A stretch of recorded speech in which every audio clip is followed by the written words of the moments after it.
Hello guys, इस video में हम class 12th chemistry MP board 2023 set ए का पूरा सॉल्यूशन देखने वाले हैं।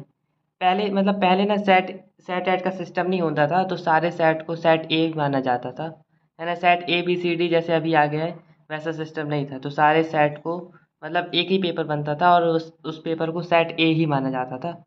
सिस्टम नहीं था सेट एट का, इसलिए अपन इसको सेट ए कहेंगे। और इसी के साथ हम ऑब्जेक्टिव से स्टार्ट करेंगे और पूरा सॉल्यूशन क्वेश्चन 19 तक, पूरे 19 क्वेश्चन होते हैं और पूरे के पूरे क्वेश्चन के सॉल्यूशन देखने वाले हैं इसी वीडियो में। मैं आपको क्वेश्चन के आंसर का एक्सप्लेनेशन नहीं दूंगा क्योंकि उसके कारण बहुत बड़ी वीडियो बन जाएगी, इसलिए मैं सीधे आंसर ही बताऊंगा। तो स्टार्ट करते हैं अपन टिक मार्क से स्टार्ट करेंगे। पहला टिक मार्क हो जाएगा अपना ड्राई आइस वाला। ड्राई आइस इज मॉलिक्यूलर, इसका आंसर बी हो जाएगा। फर्स्ट का बी हो जाएगा, सेकेंड का सी। टिक मार्क का फर्स्ट का बी, सेकेंड का सी।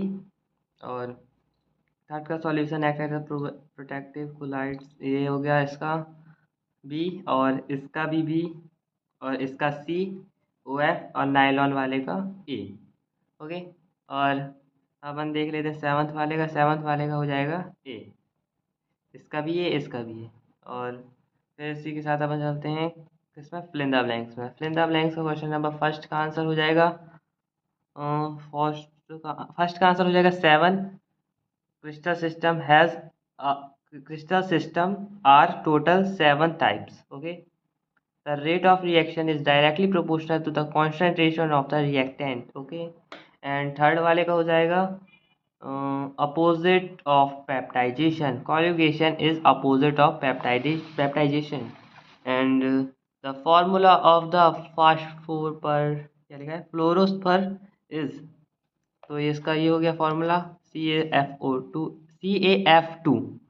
The highest electron affinity has chlorine के पास सबसे ज़्यादा इलेक्ट्रॉन एफिनिटी होती है। और टाल्फॉन TeLFn, देखो इसकी स्पेलिंग कर देता हूँ क्योंकि अलग सा लग रहा है थोड़ा।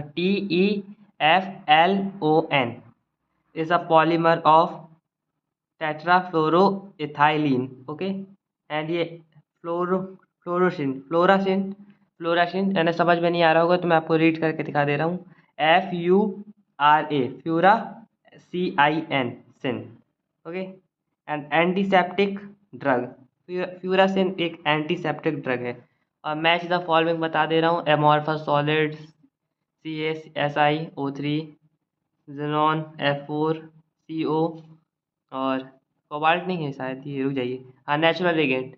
न्यूट्रल रिगेंट होता है, कोबाल्ट नहीं है, ये CO है, मोनोऑक्साइड, कार्बन मोनोऑक्साइड। और ये है इथाइल अल्कोहल, और प्राइमरी एमाइन, और glucose. Okay, spirit of wine मतलब। और क्वेश्चन नंबर 4 के आंसर आपको देख लीजिए। अर्हीनियस इक्वेशन पूछा था और इसका नोबल गैस रेडॉन, और ये बेंजोइन कंडेंसेशन, और due to steric hindrance keratin and fibroin, और right the monomer of polythene ethene. Okay, और इसका थर्ड लास्ट वाले का एस्पिरिन। मोलैरिटी ऑफ वाटर निकालनी थी अपन को क्वेश्चन नंबर 5 में, 2 नंबर वाला क्वेश्चन था ये। इसका आंसर ये हो जाएगा मोलैलिटी नहीं, मोलैलिटी, सॉरी, मोलैलिटी। अब मोलैलिटी की डेफिनेशन लिखनी थी और उसका फॉर्मूला SI यूनिट लिख देते हैं। और यानी 2 नंबर का क्वेश्चन था तो फॉर्मूला SI यूनिट भी लिख सकते हैं, यानी लिखना ही पड़ेगा तो पूरे फुल 2 नंबर मिल जाएंगे। और ये क्वेश्चन नंबर 6 शायद ये डिलीट है, लेकिन अब तब भी आप देख लीजिए कि क्वेश्चन आ भी सकता है, क्योंकि ना मतलब ये टॉपिक कई चैप्टर में यूज़ हो सकता है। मतलब फर्स्ट चैप्टर में भी मतलब पढ़ाते नहीं अलग से, लेकिन आ सकता है क्वेश्चन, इसलिए आप पढ़ लीजिए इसको सॉल्यूशन वाले चैप्टर से। जैसे ये है नहीं सिलेबस में ये वाला क्वेश्चन, और ये वाला भी नहीं है, लेकिन तब भी आप पढ़ लीजिए राउंड लाइन मूवमेंट। और क्वेश्चन नंबर 7 की बारी। Ammonia has high boiling point because strong intramolecular hydrogen bond। Question number 7 पूरा आंसर दिखा दे रहा हूँ आपको। और क्वेश्चन नंबर 7 का और 8 एट्थ हो गया, halogen has coloured because, O halogen coloured क्यों होते हैं, और ये है आंसर। मतलब क्वेश्चन ये था, मतलब क्वेश्चन मैं आपको दिखा नहीं पा रहा हूँ क्योंकि बस क्वेश्चन अलग से पीडीएफ में है, तो पीडीएफ में को शो करना मुश्किल हो जाएगा, इसलिए मैं आप सीधे आपको आंसर बता रहा हूँ। वैसे आंसर आप पढ़ के भी समझ सकते हैं किस टाइप का क्वेश्चन है, और ज़्यादा खतरनाक क्वेश्चन है भी नहीं। वाट इज़ द, यानी डेफिनेशन लिखना है, कहीं वाट पूछा है, और क्यों होता है, वाई पूछा है, ऐसे ही कुछ है, ज़्यादा क्वेश्चन नहीं है। कहीं डिफरेंस पूछा है तो डिफरेंस बिटवीन, ऐसे करके क्वेश्चन हो जाएगा। तो मतलब क्वेश्चन दिखाने की ज़्यादा ज़रूरत भी नहीं है, आप ऐसे ही समझ सकते हैं। और या तो आपको देखना है तो आप यूट्यूब में सर्च करके, यानी उसमें क्वेश्चन देखना ही है तो आप पेपर सर्च करके देख सकते हैं, गूगल में किसी ना किसी वेबसाइट में मिल ही जाएगा। एमपी बोर्ड की ऑफिशियल वेबसाइट में आप देख लीजिएगा। और halogen are coloured because they absorb different, ये वाला हो गया question number 8। Question number 9, noble gas are the not because, okay. और ये question number 10, double salt and complex compound में डिफरेंस बताना था, तो ये रहा डिफरेंस, पूरा का पूरा डिफरेंस हो गया ये। और क्वेश्चन नंबर 9 का और देख लेते हैं। 9 के और मैं अपन को दिखा रहा था आईयूपीएसी नेम, आईयूपीएसी नेम ये हो गया, और प्राइमरी एमाइन और सेकेंडरी एमाइन दिखाना था, तो ये सेकेंडरी एमाइन और प्राइमरी एमाइन हो गया। और वाला ये है, amines are soluble in water because they form hydrogen bond with water, molecular, molecules लिखना पड़ेगा, मॉलिक्यूल्स, सी यहाँ पे मॉलिक्यूल्स लिखने, मॉलिक्यूलर नहीं, मॉलिक्यूल्स, ओके। और ज्विटर आयन हो गया, ये ज्विटर आयन की डेफिनेशन हो गई। और example, amino acid are the best known example of the zwitter ion.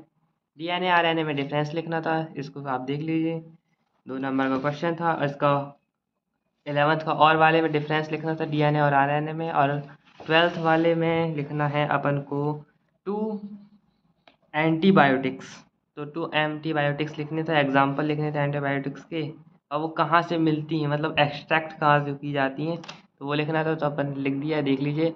First है पेनिसिलिन और सेकंड है एमोक्सिलिन। और सेकंड में example of artificial sweetener, 2 example लिखने थे, मैंने 4 लिख दिए, आप जो करना हो याद कर लीजिए। और क्वेश्चन नंबर 13 न्यूमेरिकल टाइप था, न्यूमेरिकल टाइप में बहुत ही ज़्यादा इजी क्वेश्चन था, तो आप इसको भी देख सकते हैं, मोलैलिटी निकालना था। और थर्ड वाले में, यानी और वाले में, 13 के और वाले में अपन को ऑस्मोटिक प्रेशर निकालना था, तो ऑस्मोटिक प्रेशर ये निकल चुका है। मतलब पूरा न्यूमेरिकल का सॉल्यूशन देख लीजिए। और इसी के साथ अपन देख लेते हैं order, question number 14, zero order reaction लिखनी थी अपन को, और उसका अपन ने इक्वेशन भी लिख दिया, रेट इक्वेशन, और अपन ने उसका एग्जाम्पल भी दे दिया है।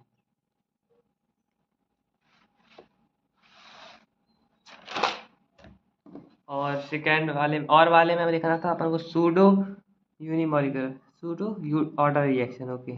सूडो ऑर्डर रिएक्शन आप लिख लीजिए, एकदम इजी तरीके से लिख दिए अपन ने। और ऐसी एग्जाम्पल, 2 एग्जाम्पल दे दिए अपन ने, एक ही एग्जाम्पल आप लिख दीजिएगा, ये वाला लिख दीजिएगा, एग्जाम्पल छोटा सा है। और ये देख लीजिए क्वेश्चन नंबर 15, और क्वेश्चन नंबर 15 का और डिफरेंस लिखना था अल्कोहल और फिनॉल में, तो अल्कोहल और फिनॉल में डिफरेंस ये रहा, बहुत ही अच्छा डिफरेंस है, आप देख लीजिए। मतलब क्या करना है, स्ट्रक्चर, एक बार स्ट्रक्चर के बेसिक में डिफरेंस बताएं, एक बार फिजिकल स्टेट के बेसिक में डिफरेंस देखिए, केमिकल स्ट्रक्चर के बेसिक में डिफरेंस बताएं, और एक बार फिजिकल स्टेट, और एक बार एसिडिटी के बेसिक्स में, और एक बार फ्रेगनेंस और बॉन्डिंग रिएक्टिविटी यूज़। और और क्वेश्चन नंबर 16 में अपन ने कन्वर्स क्या लिखना था, हाँ आईयूपीएसी नेम लिखना था इसके, तो आईयूपीएसी नेम हो गया। और रिएक्शन लिखनी थी पिक्रिक, पार्किन, पार्किंस रिएक्शन, हाँ पार्किन रिएक्शन, और पार्किंस रिएक्शन। और एक और रिएक्शन थी, अभी आप इसको देख लीजिए, पहले इसकी इक्वेशन भी लिखी है, तो आप इसको देख लीजिए। और मैं क्वेश्चन नंबर, हाँ कैरन जेरो रिएक्शन थी, कैरन जेरो रिएक्शन और थी सेकेंड नंबर पे। और थर्ड में थी रोशनमूड रिएक्शन, तो रोशनमूड ये हो गई। और क्वेश्चन नंबर 17, क्वेश्चन नंबर 17 में हमें लिखना था, मतलब रिएक्शन लिखनी थी, केमिकल इक्वेशन स्टेटमेंट दी थी, और बाय बाय मतलब पूरी प्रोडक्ट बना के लिखनी थी रिएक्शन। तो ये हो गया रिएक्शन, पूरे 4 के 4 ये हो गए, देख लीजिए। और क्वेश्चन नंबर 18 नहीं 17 का और बाकी ना, हाँ 17 का और मैं अपन को लिखनी थी फिटिंग रिएक्शन। फिटिंग रिएक्शन ये हो गई, उसके साथ इक्वेशन भी है। और हुसेंडर और Hunsdiecker reaction, Hunsdiecker reaction, Hunsdiecker reaction ये है। और इसका ना एग्जाम्पल यहाँ पे लिखा है, मतलब एग्जाम्पल ये भी लिखा है, पर मतलब पूरा अपन को स्टेटमेंट के साथ लिखना पड़ेगा। तो आप देख लीजिए, अच्छे से दिखा दे रहा हूँ। पहले ये वाली रिएक्शन हो गई फिटिंग रिएक्शन, फिर ये वाली रिएक्शन। इसका एग्जाम्पल ना ये लिखा है, लेकिन मतलब स्टेटमेंट के साथ लिखो ना आप। तो स्टेटमेंट ये है इसकी एकदम साथ, मतलब ना यहाँ पे भूल गया था लिखना, तो यहाँ पे ऐसे एरो करके यहाँ पे लिख दिया है, आप समझ जाइए। और सैंड में रिएक्शन का पूरा यही है, इतना ही है। ये एग्जाम्पल हो गया सैंड में रिएक्शन का, और ये सैंड में रिएक्शन की स्टेटमेंट, और ये इस रिएक्शन का एग्जाम्पल यहाँ पे लिख दिए हैं, ठीक है। और Friedel craft reaction, Friedel craft reaction ये हो गई, और इसकी ये है equation. Specific conductivity question number ये 17 तो और था ना, चलो क्वेश्चन नंबर 17 तो और था, तो ये 18 यहाँ पे 18 क्वेश्चन नंबर ना 18 ना सिलेबस के बाहर था, तो मैंने क्वेश्चन नंबर 18 की जगह क्वेश्चन नंबर 18 को और किया है। तो क्वेश्चन नंबर 18 को और ये हो जाएगा, specific conductivity, electro equivalent conductivity, molar conductivity और सेल कांस्टेंट और स्पेसिफिक रेजिस्टेंस की डेफिनेशन लिखनी थी। तो आपको लाइन से दिखा दे रहा हूँ फिर से एक बार, और ये देख लीजिए।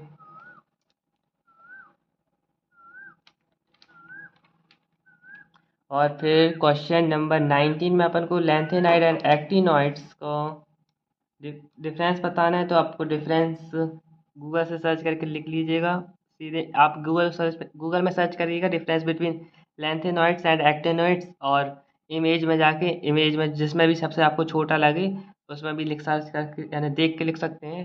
या तो आप मेटा एआई से देख लीजिए, या तो आप चैट जीपीटी से देख लीजिए, बहुत ही अच्छे अच्छे डिफरेंस बता देगा। या तो आपकी बुक ही में लिखा है, इसको लिखना मैंने सोचा कि ज़रूरी नहीं है, बच्चे समझ आए तो सर्च कर सकते हैं कोई भी, इसलिए मैं इसका डिफरेंस नहीं लिखा हूँ। और क्वेश्चन नंबर 19 का और ये बहुत ही इजी क्वेश्चन था, तो मैंने इसका लिख दिया है, तब भी लिख दिया है। और जनरल कॉन्फ़िगरेशन बताना था डी ब्लॉक एलिमेंट का, और characteristics of D block element बताने थे। तो ये हो गया 19 का और पूरा कंप्लीट, यहाँ तक लास्ट तक पूरे छः कैरेक्टरिस्टिक्स बता दिए हैं, लेकिन आपको लिखना है, आपको सिर्फ 3 ही लिखना है। तो आप लिख लीजिएगा, आपको जो लिखना हो, जितनी ब्लैक पेन से भी जो लिखा है ना आप उतना भी लिख सकते हैं, जो ब्लैक ब्लैक से लिखा है इतने बस लास्ट तक, इतना पूरा लिखने की ज़रूरत नहीं है। लेकिन अगर आपको पूरा स्टेटमेंट देनी है तो आप दे सकते हैं, पूरा कन्फर्म आंसर मतलब 100% कन्फर्म हो जाएगी, आपको फुल नंबर मिलेंगे, इसलिए आप पूरी स्टेटमेंट दे दीजिए। ये पूरे थर्ड की पूरे 3 सबसे छोटी छोटी लाइन है, तो आप इनको रट सकते हैं या समझ सकते हैं, तो आपकी मर्ज़ी। तो इसी के साथ वीडियो एंड करते हैं, ख़त्म पूरा सॉल्यूशन 2022 का सॉल्यूशन पूरा ख़त्म।